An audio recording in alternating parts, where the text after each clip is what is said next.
Before internal conflicts and legal battles destroyed them, the Eagles pulled off an astonishing commercial feat in America. They sold more records than Michael Jackson. Their greatest hits collection alone moved an incredible 40 million copies. But hiding behind those impressive numbers was a band that could barely tolerate sharing a stage. Glenn Frey once admitted that during live shows, he would mentally count down the songs, not for showmanship, but to mark the time until he could physically strike a bandmate. On another occasion, Don Felder arrived at what he thought was a routine business meeting, only to receive termination papers. Meanwhile, Don Henley carried a secret from 1980 that stayed buried until a court proceeding finally exposed it in 2024. Now at 78, as the farewell tour winds down, Henley is finally sharing the complete, unfiltered account of what truly destroyed the Eagles from within. Don Henley was born on July 22, 1947, in Gilmer, Texas, but grew up in the tiny, close-knit town of Linden, where everyone knew each other. Life was simple and peaceful, yet inside him, restlessness constantly stirred.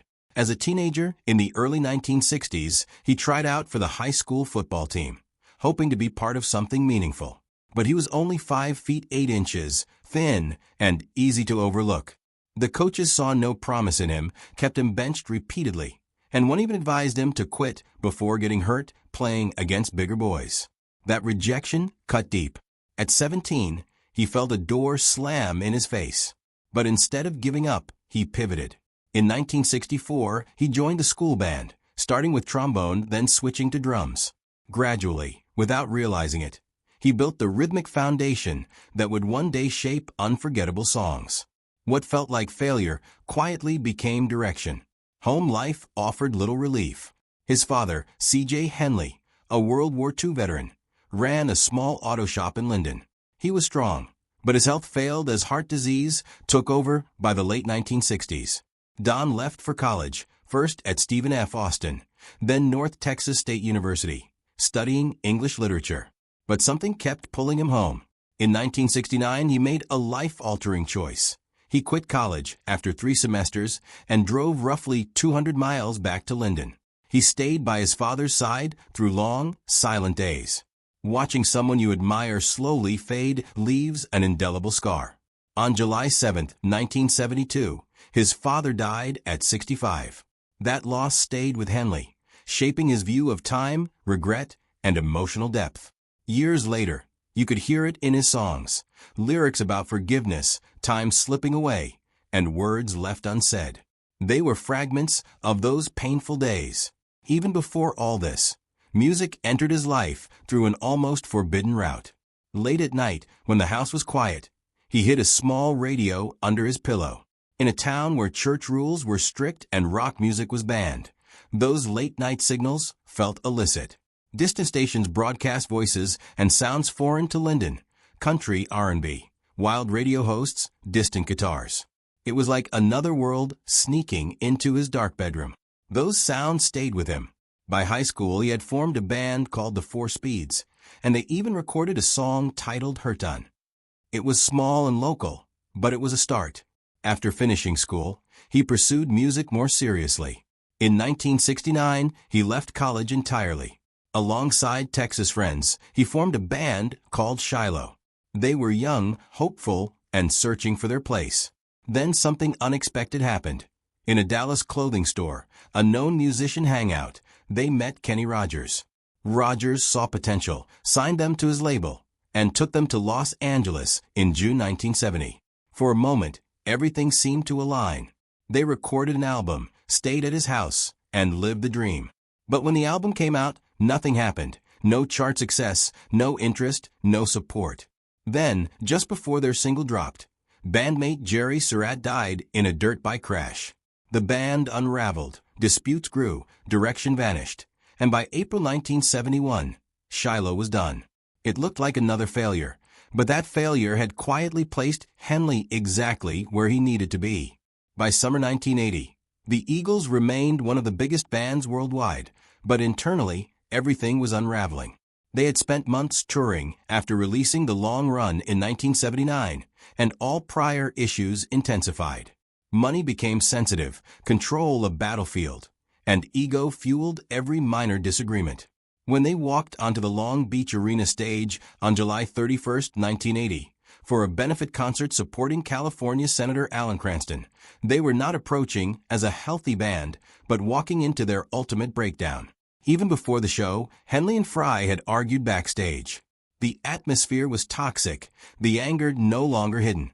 While the audience witnessed a polished, professional performance, those within the band knew the truth. This was not just another concert.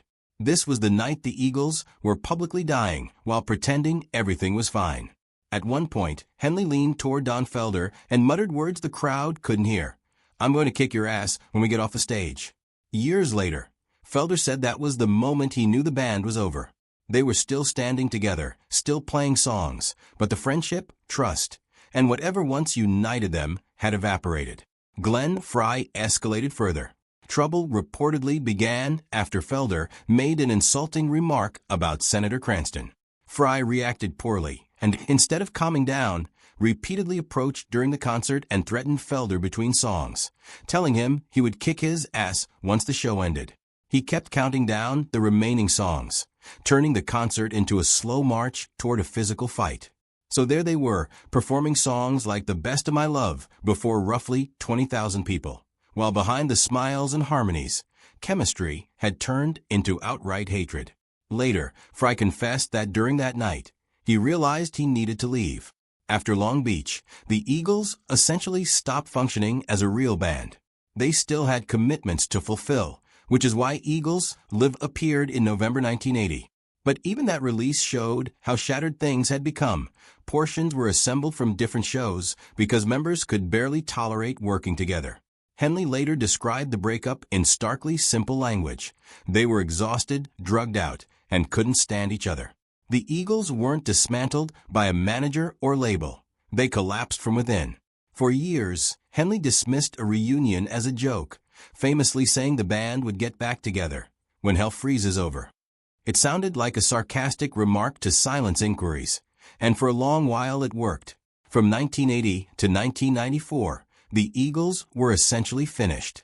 Henley and Fry built solo careers, but the old tension never truly dissipated. However, time softens what once seemed impossible. A tribute album generated renewed interest. Fans still wanted the band back. MTV noticed an opportunity, and slowly, the impossible started seeming feasible. In April 1994, the Eagles performed together again. Upon their return, Fry delivered a memorable line. "For the record, we never broke up. We just took a 14-year vacation." It was humorous, but it worked because everyone knew how unpleasant the reality had been. Hell Freezes Over became a massive success, hitting #1 on the Billboard 200. The bitter breakup that once seemed final became part of the comeback narrative. But before that comeback, Henley endured one of his darkest periods. Just weeks after the Eagles' ugly split in September 1980, he was spiraling. On November 20, 1980, the 33-year-old Henley, depressed and trying to erase everything, called a madam and requested a sex worker be sent to his Los Angeles home. Years later, under oath, he said he wanted to forget what was happening with the band. The woman arrived, and Henley thought she was around 20 or 21. They used cocaine together, discussed the breakup and her family issues, and eventually fell asleep. Then the night turned disastrous. Around 8 a.m. on November 21st, she overdosed on cocaine and Quaaludes.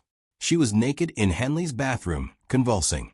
A 15-year-old friend was also present and high. Henley first called firefighters, who stabilized her and left after he promised to handle the situation. But paramedics later arrived, found her nude and seizing, and called police. Police found cocaine, Quaaludes, and marijuana in plain view. All three were arrested. For decades, the story lingered in the background. Then, in February 2024, it surged back. During the Manhattan trial over stolen Hotel California lyric sheets, Henley testified. On February 26, 2024, the then 76-year-old singer provided raw details under oath for the first time. He admitted calling the woman because he was deeply depressed and wanted escape.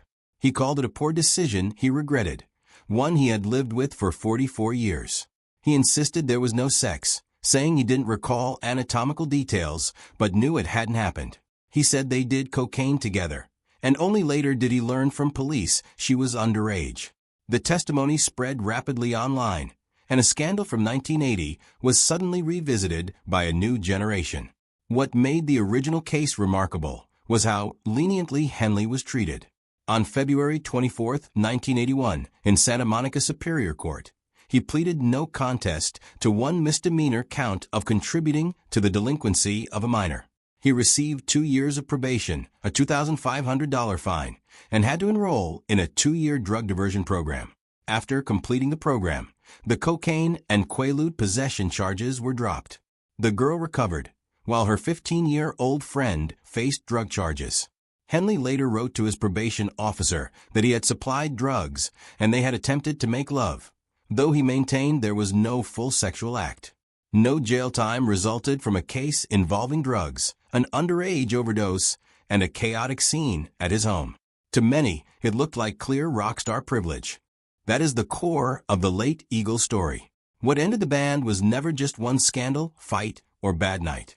It was years of perfectionism, pride, control, and emotional exhaustion. Those pressures nearly destroyed them in 1980. Then they returned and made even more history.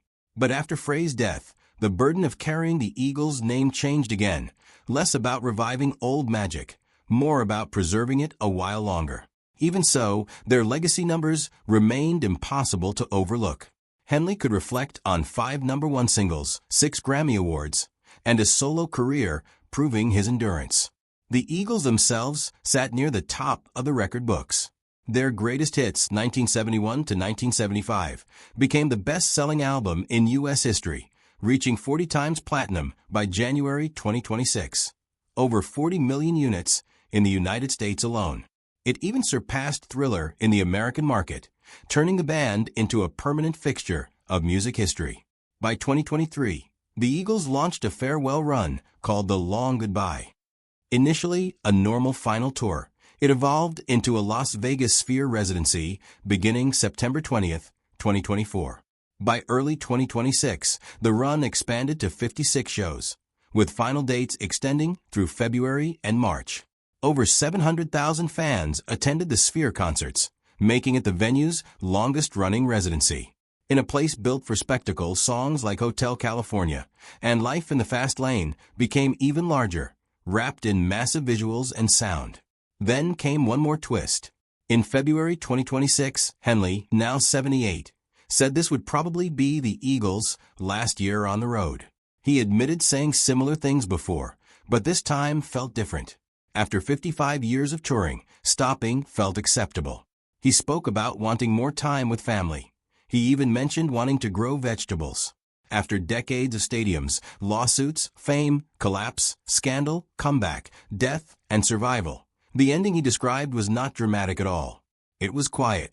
Perhaps that makes the whole story resonate so deeply. The Eagles gave the world huge songs, immense success, and colossal conflict. They broke apart in fury, returned in triumph, and carried their history even when it hurt. In the end, what remains is not just the music, the feuds, or the records. It is the fact that they lived through every extreme a band can experience and still left behind something people could not stop listening to.